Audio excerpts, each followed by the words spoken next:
চিনাকি হেঠায়ে অসমৰ চৰাইদেউ চিনাকি ঠায়ে অসমৰ চৰাইদেউ চিনাকি নাম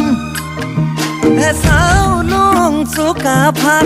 আমি বংশৰে ধৰ ৰাখিম তোৰে মৰমৰে মান তোক ভাবি কেনা ঘৰ বনাইছে তোক মৰম কৰা তাতে